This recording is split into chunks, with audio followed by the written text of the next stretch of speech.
Peace and love, everybody. It's your Brozo here, and I'm here today. I'm with DJ Green, and as you all know on the Elevated Beings podcast, I do my best to bring people to the show that have taken the time to elevate themselves, to the best of their abilities, and in addition, they've taken the time to learn, to help and assist others. So I have DJ Green here, and brother, please go ahead and kind of tell us about yourself and what you do and et cetera, et cetera. I'm DJ Green from St. Petersburg, Florida. As I came up here around the age of 16. Fast forward, one day I was on YouTube just watching videos. I think I came across a Brother Polite video, and he had this guy on there named Shantan Neyama. And so as I was listening to Shantan Neyama, my mind was kind of blown. I was fascinated watching him, do energy work. So I started looking up different interviews, anything I could find with Shantan Neyama. And I was watching him do energy work on these women, and I never knew what that was, but I thought it was like amazing, like it was just something cool to do. Just watching him make women orgasm without touching them. And to me at that time, it seemed like it was a real big deal or something. But so yeah, I paid attention to all his interviews, and then I found out about this guy named Sanyata Saraswati, who wrote The Jewel in the Lotus. And I read his book, and just about anything I could find on him. And then eventually I came across this guy named Master Yao, and I brought one of his books. So by this time I'm like, okay, I'm reading about all this stuff. I wanted to experience Tantra work, Tantra energy work. So I Googled Tantra healing or something like that in the Atlanta area. And this lady came up, and she was associated with Master Yao. So I set up an appointment because I wanted to see if it was real. So I went, scheduled an appointment with her and her sister. So when I got off the table, I was a firm believer. I knew that it was real. So then the closest person was Yao. I think he had moved to the Atlanta area. So I was waiting to take his class. And then once I took his class, that's when a lot of things began to happen. And I took everything serious. Definitely put in my time and my energy into it. Things started to happen. Eventually, my Kundalini started to rise. And then once that started to rise and get into certain levels, it allowed me to have more access to certain things. Some might call paranormal experiences or whatever. And so by doing that, just sticking with the work, staying true to the work, being sincere about it, but also having fun, but taking it serious at the same time. I know your work primarily works around the heart. Could you talk about previous experience that made you possibly think that this was something that might have been in your bloodline? And could you go into more detail exactly what the heart work is and what you do specifically? Okay. Well, I would say like long ago, I would have these little experiences as a child, but I would brush it off. I wouldn't think nothing about it.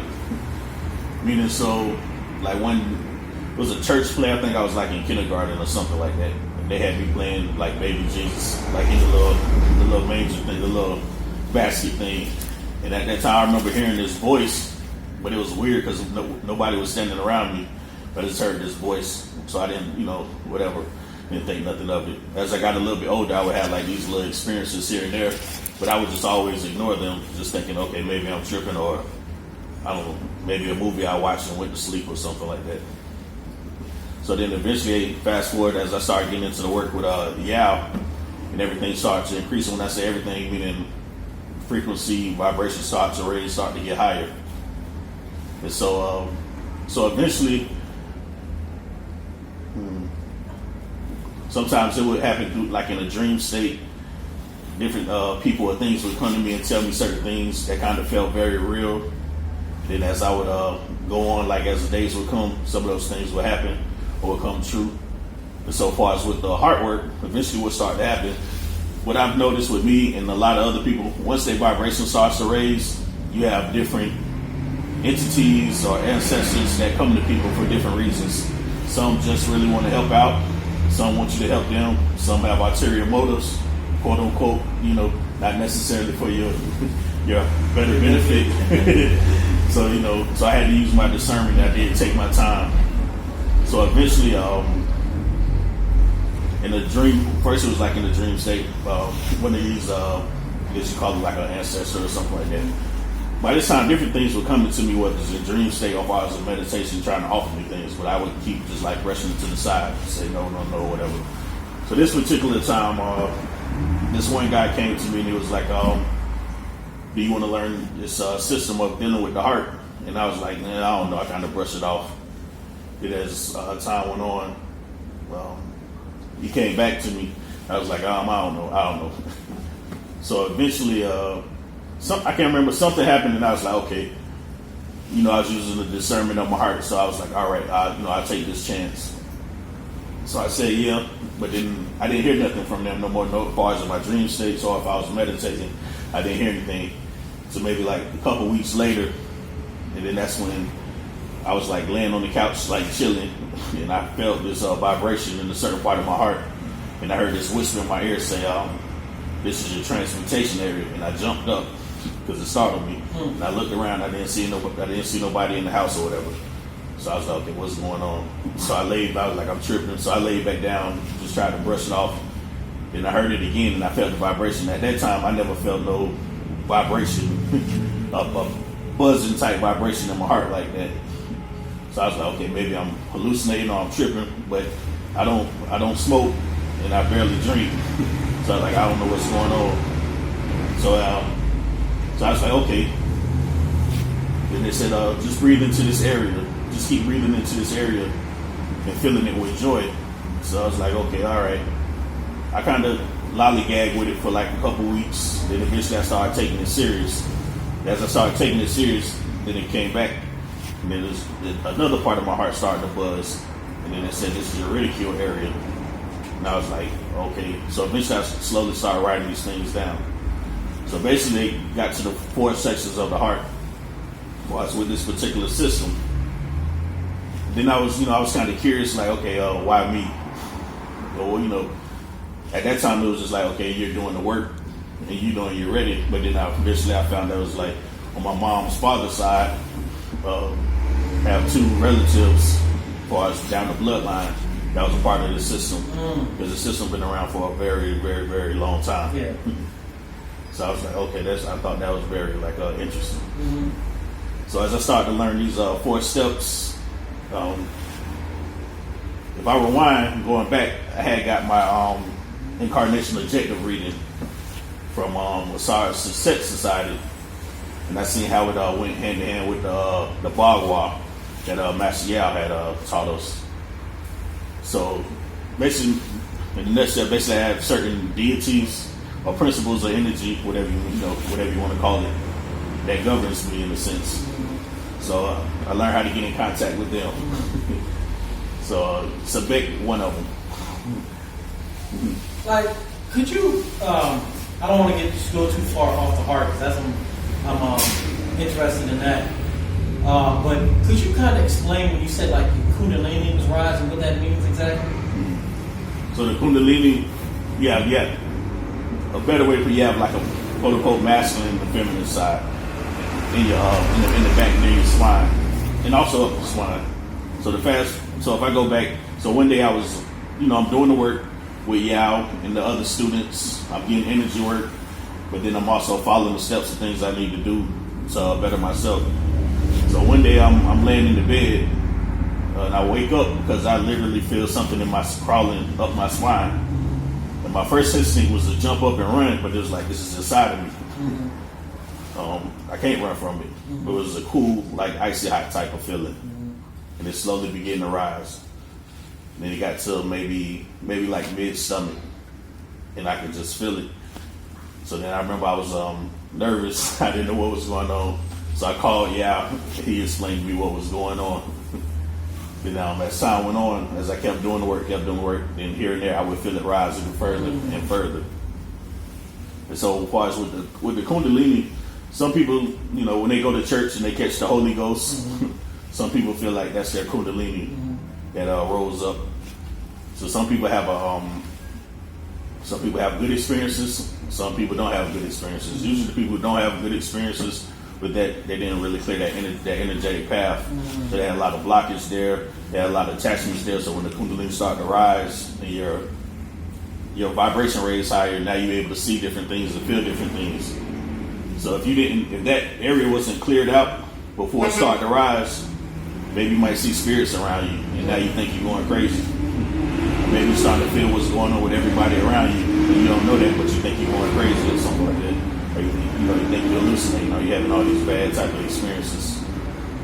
So in my opinion, to anybody that's listening, make sure you kind of clear that pathway first, as far as, doing anything as far as with your kundalini. I know it's a lot of things on the internet, and people, they'll jump on the internet and just try different things and have horrible experiences. Gotcha. Okay, so it was real interesting when you were talking about the hearts. Like, I know there's, seems like there's different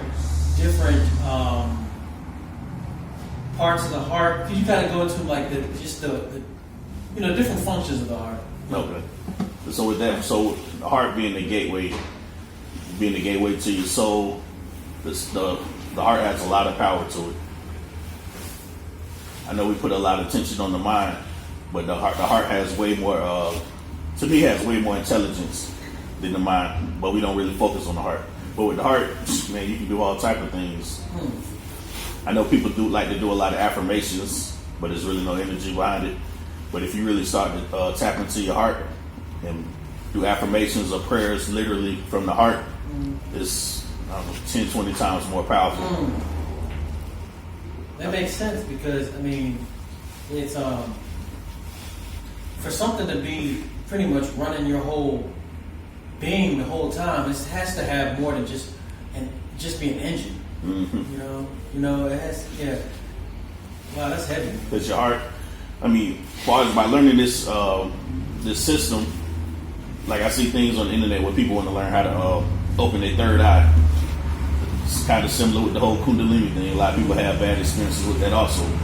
But when you go through the heart, it's a whole lot safer. It's got to maybe have some like filters, I guess maybe. Is that like filters to not be like if somebody have a bad trip then they just out there. But like the heart, maybe the heart is like a more of a filter. Yes. Yeah.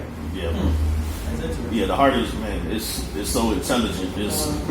But the biggest thing what I've noticed when teaching this to people, and even for myself, is how strong the ego is, how much the ego is in control. Yeah. And the ego doesn't want to lose control. But the more you start to spend time in your heart, the ego feels that it's losing control, so it's going to do whatever it needs to do to get back in control. Yeah, conquering pride, ego, all those long vibrational things. It's a difficult thing, It's just kind of like it takes practice, like anything else. You know what I'm saying? Going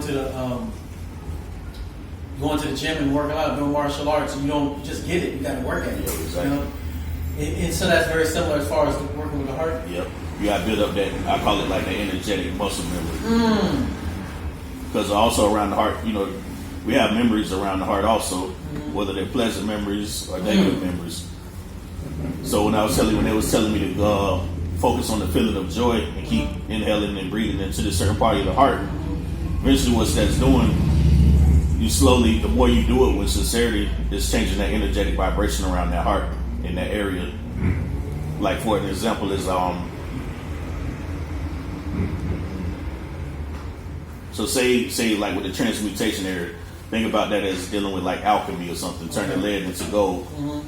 But then say if you're very stubborn and hard-headed, and then you're in that transmutation area of the heart, basically the energy should just be flowing and flowing and flowing. But if it feel like mud or concrete or something, usually those are people that are very stubborn, or they have a hard time letting go of certain things. So it's not even just a mind thing, your heart is a part of it too. Is the number one thing. because the heart affects your brain also, and the memories too. Wow. So that's interesting because it's like those are the two main things that really govern the body. The heart and the gut. And the gut. Yep. So it's three. Yep. Three. Brain, heart, gut. Yep. Like breathing. Yeah, that's where it starts at. Yeah. You mean gut like breathing or like digesting food or all the above? Like, it's your instinct. Oh, your gut. Okay. Your will oh, okay. Yeah. I got you. I see what you're saying. But that instinct is it instinct what we call that, the real you, listening to the real you? Or like, I might say like that light beam, or you know what I'm saying? Is that connected at all? No, not necessarily the light beam, but dealing with the real you. Meaning, so when I was saying like dealing with joy, putting joy into that section. So eventually, what you're doing, you're clearing all those traumatic memories that's really not you, that you think is you. So you're getting back closer to the essence of who you really are. And now you're able to tap into your natural gifts. But the same thing, as the more you do that for the heart, then it moves up to the head. You start clearing things in the head. Then it drops down to the stomach, to the gut. I got you. Because even though this physical experience we have, traumas, all these things, they're not you. They're just a part of the experience that you have. Exactly. So you can let go of them because they're not anymore a reality. Right? Yes. And then once you clear a lot of that out, what begins to happen, sometimes you start tapping into your bloodline. And now you're starting to feel what's going on with some of your bloodline ancestors. And eventually you start working on clearing that out also. Then sometimes you're tapping into things that happened in your past life that your soul may be holding on to that needs to be cleared out also. Oh, wow. So it keeps on going. Yes. And the biggest thing with this system, what give most people a hard time, is the emotions. They don't want to deal with those emotions. That's a heavy thing, man, because it's like, I know this is kind of a different subject, but a lot of people that do mushrooms and stuff, you know what I'm saying, they trip, and like, once they go to those doors and open up, sometimes what's behind those doors. Yeah. You know what I'm saying? You gotta be prepared, man. Yeah. A lot of people, they don't wanna open those doors. Yeah. And that's what this is slowly preparing you to keep elevating and elevating. So a lot of things you may think of as positive in your life, you'll begin to see like, oh, this is really not benefiting me at all. Or things you might have been told to stay away from that you thought was scary or evil. Yeah. You'll begin to see like, oh no, this is not evil. It's not evil at all. This is really beneficial for me. That makes me think things differently now about past negative experiences. You know what I mean? It's like really letting go. Yep. Like why wouldn't you let go? Yep. I mean, I could see holding on to a good experience. Yep. Something that's teaching me something, especially something that you've already learned from and you won't do it again. Why that should be deleted from the memory bank. Yeah, it should be. Easy said than done. Yeah, easy said than done. I mean, but we all deal with that on some, on some level. Yeah. I mean, but it shows up in so many ways. Like for example, like maybe say a little girl, she was out riding her bike with all her friends in the neighborhood, and she fell and hurt her left knee or something like that, and all the little boys laughed at her or something like that. And now that she older, she keep having these knee problems. She go to the doctor, but they said nothing's wrong with it. But she's holding on from that experience in that particular area, that memory in that particular area of the knee that she fell on. So now maybe she's a little bit more timid to do certain things in front of a group of people, and particularly maybe if it's guys or something like that. But then, as she's working on herself, or she's getting the energy work done on her, and maybe the person who's working on her, they just, oh, you got something going on over here. If they want to, they can tap into it and see, oh, this goes back to such and such. Or they just be like, oh, this doesn't need to be here. Let me remove this. And then next thing you know, a couple days later, maybe she's out on stage doing poetry or singing or something. And then it hits her like, man, where did I get the courage to do that from now all of a sudden? but that energetic blockage was removed. That's heavy, man, because you always think of things being only tangible as far as blockages being something physical. You don't think of it literally just being energy that can be manipulated and taken away for healing. You know? That's pretty heavy, man. That's it's connected to everything. It's connected to everything, like our relationships with ourselves, with each other. Yeah. Yeah. Wow, that's heavy, man. It's definitely connected to like far as what we learned through the teacher Master Yao when he talks about echoes. As far as like maybe says a certain time of the year that you notice every year you get a flat tire. And you're like, hey, why do I keep getting a flat tire, around this time of the year every year? But then maybe it's attached to some type of emotional experience you had at that time when it first happened. So you held on to it, so now it keeps running like a display. So when that time of the year comes around the next time, somehow, some way, because you're not being aware or conscious of it, you do something unconsciously, and now you got another flat tire, or you got something wrong with the car again, or something like that. But it goes even deeper, far as once you start, dealing with yourself on the heart level. It's interesting you said that, because I remember I had a reading years ago, and this sister, she was telling me that because of an experience I had, emotional experience I had in the past, how I would like to hold on to a specific song. And she said that you keep on playing that song. She didn't know about the song. I didn't tell her. But she said you keep on playing that song and repeating it over and over again because of that attachment that you had to that experience back then. You know what I'm saying? But it's like that might be that would, from what you're saying, that might even be a heart thing, right? Possibly, yeah. Possibly mean because if you have that emotion in your heart, right? Yeah. Be grief or sadness. Then wow, that's heavy, man. See, this is new to me. Like there's a lot of stuff that I learned, and I love to learn new stuff. And Master Yao, when we were talking today, we didn't really go into when you and I are going into now, because it's different conversations. Yeah. But this is really making me realize, like Baba Kalindi was here, right there, right? Okay. And I was talking to him. I said, I said, I feel like my life is starting over right now, because my age, And some people call it like a midlife crisis, but I was like it's like a midlife rebirth. If you ask me. And he was like, yeah. And I explained. I said, like this, everything's. He was just like, this is about the right time for y'all to really understand what's going on. You know what I mean? And even talking to you now makes me think about the stuff that I was, not sure at or not knowledgeable of to fix. Yeah. And now it's like, it feels like this is a whole another tool to use to elevate your being. Yes. Yeah, it definitely is. So also like with the heart, like I said, you were just dealing with elevation. As far as dealing with this system, there's going to be a lot of times you're going to feel like you're dying and being rebirthed again. Or death of the ego so many times. Because what I've noticed is like, the more you start to learn and start to tap into new things, your ego is learning also. So it's learning different ways to try to manipulate the same control at the same time also. But definitely like even just praying from the heart, especially once you get rid of a lot of that clutter, it almost gets to the point sometimes you got to be careful of what you think, because it might happen on a small level. Yeah. You see, this is all heavy to me, man, because like I'm always looking for ways to just become better and elevate, and just to know that there's so many different systems and ways that are in place that our people have been doing forever, since the beginning of time.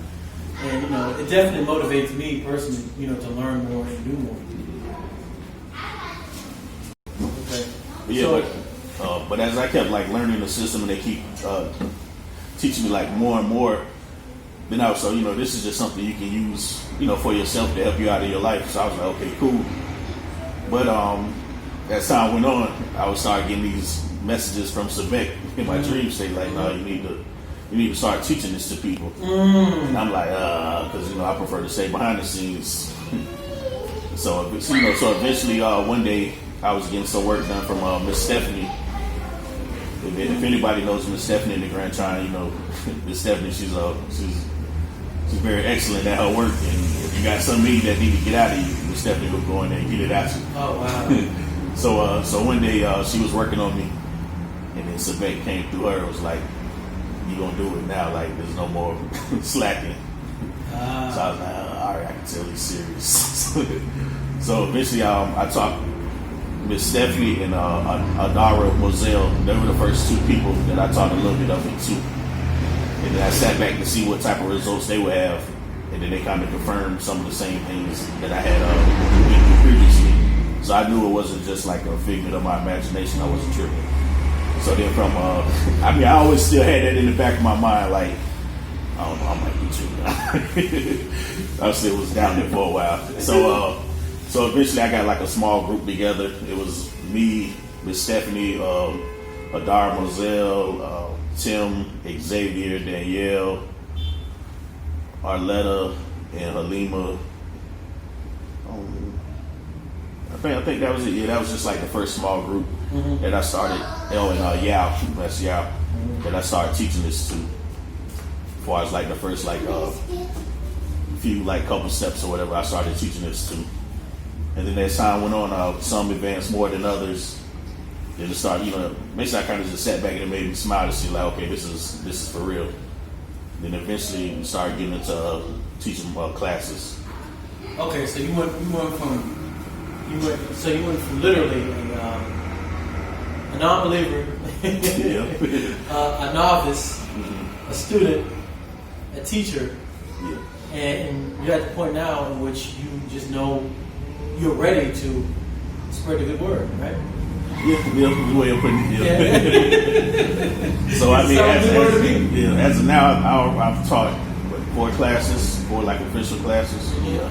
And then coming up in January 17th, I'll be teaching the first Tier 2 class of this system. I hope to be there. I plan on being there. How about that? Everybody got to go through Tier 1 first. Then everybody has to go through Tier 1 first, and then they got to qualify in order to get to Tier 2. Well, I'll put it this way. Whatever steps I need to get to elevate, move forward, you know what I'm saying? Now we've connected, I definitely need to build, you know what I'm saying? Because I could just see, like, how, I feel almost empty now, knowing that there's a part of me that hasn't been even touched yet in that area. You know what I mean? That's how I feel right now. I mean, I would say also, like, I just put the book out for anybody, if they want to learn some of the steps before taking the class. You can get the book at Amazon.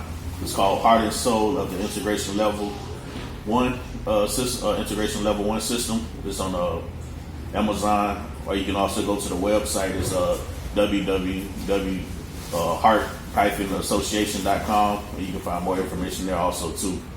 But also, but I would definitely suggest get the books. Get the book first. Try to get used to it.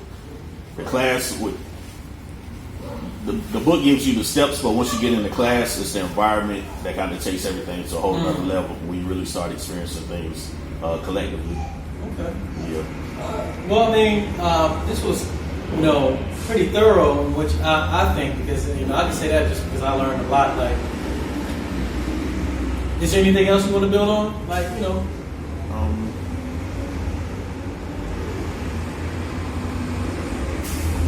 Yeah, something simple like one of the things they taught me was just like the importance of smiling.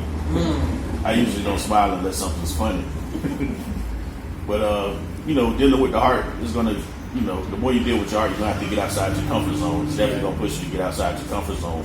But just doing little things is just like holding a big cheesy smile on your face while you going through the sections of your heart, or just focusing on certain feelings. So if you're somebody that's always feeling conflicted or something like that, maybe you want to focus on the feeling of peace. And the more you start to do that, after a while it starts to overwhelm that feeling of conflict. And after a while, the conflict it has to go away. It can't stay, because now you're getting stronger and stronger with the feeling of peace. And the more you start to do that, the easier it becomes. But what begins to happen is that you start to feel your old ways fighting to stay to stay in place. But after a while, you start to transmute that with the feeling of peace. And then the memory, some of those memories are going to come up that you didn't realize what you was holding on to. That's usually the biggest obstacle for most people. There's just certain things they don't want to go back and deal with. But in order to elevate and grow, you're going to have to. I noticed people throughout my life in which, because of their negative outlook, it almost, they are drawing that negative experience into their reality. Exactly. But on the flip side, like me personally, I like to smile a lot. I like to laugh and smile, and I always have a half full mindset as opposed to negativity, and and even seeing that, it just makes me think about how that might be an important tool for anybody in their journey of just embracing. Yes. What I mean, just being positive, understand, smiling, being positive. You know what I'm saying? That's like, I know for some people it's hard depending on their situation and environment they're in. Mm-hmm. But the more you start to, do it, or like I say, build that energetic muscle, after a while the easier it gets. And what's starting to happen, like how you say, people are drawn to negativity. Mm-hmm. It's a lot that comes with that. Meaning, they go outside, maybe they got certain things that's attached to their aura. Mm-hmm. Maybe you have certain, people that died and didn't cross over, and now they want to live out certain experiences again. Walk-ins. But now you hold on to this certain type of negativity, and then they see you and they're like, okay, it's easy for me to attach to them. Mm-hmm. So whatever negativity that you've drawn, maybe you like to fight, maybe you like to get drunk and fight, or or do whatever, argue. Mm-hmm. Maybe they attach to you because now you create that environment for them. So now it's going to be harder for you to let those things go. But that's why you got to start, that willpower comes in and doing the opposite, because now you're starting to change your environment. And when I say your environment, meaning your aura, so now they're not going to want to be attached to you. They're going to leave. Okay. Because you're going from positive to negative. Yeah. Negative to positive, and they can't be around that because it's not beneficial to you. Yeah, exactly. But then now you start having things of a more higher nature that's around you, that's looking out for you also. Yeah. So you keep on reconnecting with the family that have the best interest for you. Yes, exactly. Yep. In the bloodline and on the outside as well, right? Yep. Mm-hmm. Or even your connection with what you, God, Allah, whatever whatever you call whatever name you want to call them. Mm-hmm. To me, it seems like it's easier to make that connection. Meaning, so if you say you believe in God, but you're doing all these negative things continuously, that's kind of going against of what you say God is. Mm-hmm. But then somehow you want God to hear your prayers or whatever. Yeah. It might take a little bit longer to get there. But if your vibration is higher, you have things that's more of a higher nature that's in alignment with your God, it's going to get there faster. Yeah. Because the channel is open. Yes. The hose don't have no crinks in it. Nope. Right? Exactly. Yep. It's smooth. It's running smooth. Yep. You know what I'm saying? And just just relaxing, trying to stay relaxed. Just having less stress. In your body and around you. It's definitely a beneficial also. Yeah. And that definitely helps. With clearing out the heart for a lot of things people holding on to. And you said breathing's attached to all this as well. Proper breathing. That's what y'all do as well? Yeah. Proper breathing? Yeah, I would say the slower you can breathe, the better. As far as inhaling into your heart. Because after a while, like I'm sure some people heard of like coherence. Mm-hmm. After a while, that'll start to happen, which is a great thing. And then once that coherence starts to happen, and the more you start to do it, you have what's called like a torus field that'll start to happen. Now, once you get that torus field, that's great. Because that's probably, in my opinion, that's probably the best time if you want to do an affirmation or if you want to pray. That's probably the best time to do it. But there's so many things you can do with that also. It's just so interesting to me because the more and more you learn, and how they always ask for you to find God outside, but like the more you go inside, the more help you're going to get from that true God inside yourself as opposed to external. Yeah, exactly. Yeah, that direct connection. Yeah. Damn, man. Man, I might go to sleep 5 o'clock. Y'all done burnt me out today. And this is just the basics of the system, though. But it's a lot more to it. But yeah, it's just the basics of it. Yeah, man. You got me. There's a lot more stuff I got to think about researching.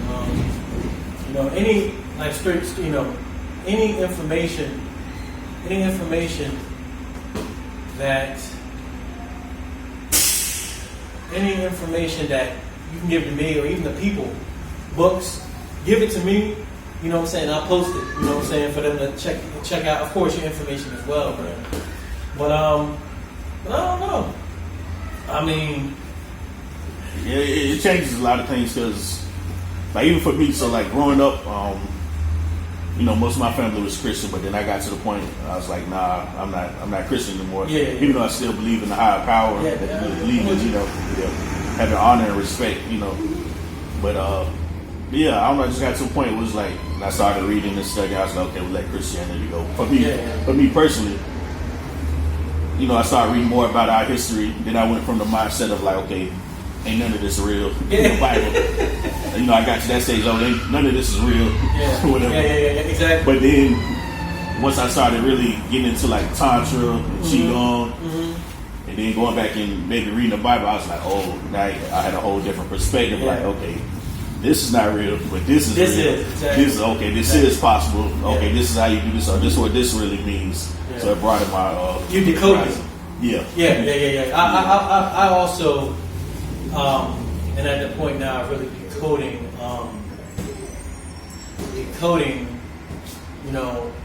a lot of the metaphysical aspect of all of the texts that I've been exposed to. Yeah. So, that's this got my mind curled out, man. Like I literally might have to take a break. Today, I don't even know if I literally don't even know if I'll be able to edit it. So, I might have to take a day between you and y'all cracking my skull, man. For real. Yeah, I mean, but there's good books out there. There's supposed to get my book. Of course. I would also say that'll probably help you, in my personal opinion. Amamra from Yal Moore's, that book. Biology of the Kundalini by, I think it's Jana Dixon. Anything from Greg Braden, Bruce Lipton, Joe Dispenza, those guys. I've heard that name, Greg Braden. He the dude with the white dude, the silver hair? Yeah, those are some of the books I can think of as far as right now, like offhand, that definitely would help. And definitely anything dealing with sacred geometry. Because eventually that's when you start tapping into that, I guess you call it that state or that realm, and how to use those symbols and what they really mean. Coming from the heart, and how to use it in your life, or if you're working on somebody. As far as when I say working on somebody, meaning if you do Tantra energy work, pranic, Reiki, Qigong, or whatever the case may be, learning this system is just going to enhance all of that. Yeah. That's and it's not a coincidence, that I've been pushed in this arena, because what you're saying is definitely something that, like I said, I've never been really exposed to. You know what I'm saying? So it's good for me. I love learning new stuff. I'm not the person like be like, oh, I know all the stuff. No, I'm a junkie, man. I'm an information junkie. You know what I'm saying? Like straight up. I think it's beneficial for everybody, whether you whether you do Ifa or if you're a pastor or an imam or whatever, because it's dealing with the heart on most levels that we're not taught to deal with. Even the breathing aspect, like it took me years to realize. I play sports, right? I still play sports. It took me almost 30 years for me to realize I wasn't breathing wrong. I was breathing wrong in doing things. You know what I'm saying? Like in doing sports, like running. Martial arts, I was breathing wrong. And I was wondering why am I getting all, I was breathing wrong. Yeah. It took me almost my whole life to realize I was breathing wrong. You know what I'm saying? So Yeah, same here. Yeah. But, you know, At least I figured it out though, right? well, even with breathing, for people that's listening to some books that I remember reading maybe almost 10 years ago called The Science of the Breath. Mm-hmm. I think it was Yogi something, Mm-hmm. but it should pop up if you type it in. Mm-hmm. There's a lot of practical exercises, in that book also. Mm-hmm. It's a small book, but it's very powerful for except with the breathing. And you start to see the benefits of the different breathing practices. Excellent. All right, man. Woo. You, man, this has been easily, especially today, but even just talking to you, this is your information today, because I think this is the first conversation I've had in detail about what we're talking about. You know what I mean? Like, and you did a very good job, thoroughly. Like, I completely, you can be a hell of a teacher. You know what I'm saying? I'm telling you right now, for real, man. Like, because I'm sitting there, really, you explained it to me at a point, and I really can comprehend it. And I appreciate that, man. You're welcome. And also, what we know, obviously, we're gonna build off camera, but I'm ready to start moving forward. You know what I'm saying? So I mean, I think you've done told everybody. You already told everybody where they can find you, right? Yeah, heart-association.com. Mm-hmm. Then Heart Association on Instagram also. Okay. Yeah. Okay. All right. Well, we're gonna conclude this bad boy because I think some of my brain is already hanging out my ears. So gotta get sticking, push it back in. Yeah. Well, yeah, man, this was amazing, man, and I thank you for your time. And any closing words you want to give to people? Just thank you, and I appreciate you for the interview. Oh, hey, anytime, man. We're gonna do it again. All right. You know what I'm saying? Right. The more I climb up my kundalini, the more better questions I can ask you. Right? All right. All right, brother. All right. Peace.